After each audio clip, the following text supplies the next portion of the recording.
பெரும்பாலான நம்மளுடைய வீடுகள்ல வந்து 2 குழந்தைகள் இருக்காங்க இல்லையா? ஒரு குழந்தை நல்லா படிக்கிற குழந்தையா இருக்கும். இன்னொரு குழந்தை வந்து கொஞ்சம் சுமாரா படிக்கிற குழந்தையா இருக்கும். நம்ம உடனே சொல்லிடுவோம், இந்த குழந்தை வந்து நல்லாவே படிக்க மாட்டா, அ அப்படின்னு சொல்லிடுவோம் இல்லையா? இத எப்படி ஐடென்டிஃபை பண்றோம்? எந்த வயசுல ஐடென்டிஃபை பண்ணணும் அப்படின்னு சொல்லிட்டு உளவியல் சொல்லுது அப்படின்னா, அ ஒரு குழந்தை வந்து சரியா படிக்காது அப்படிங்கிறத வந்து நம்ம ஒரு 1 ஸ்டாண்டர்ட், 2ண்ட் ஸ்டாண்டர்ட் அப்படிதான் முடிவு பண்ணணும் அப்படின்னு சொல்லி உளவியல் வந்து சொல்லுது.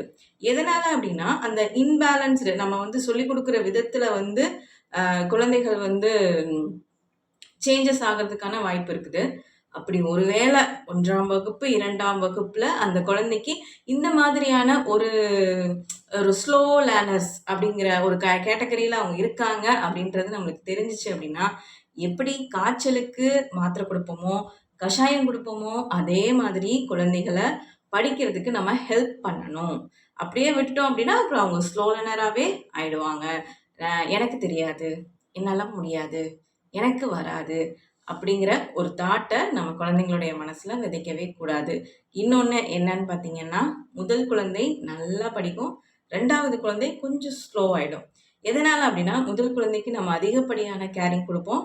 2வது குழந்தைக்கு நம்ம கொஞ்சம் கேரிங்ல வந்து லேக் விட்டுருவோம். ஸோ கவனம் பெற்றோர்களிடத்தில் தேவை. நன்றி.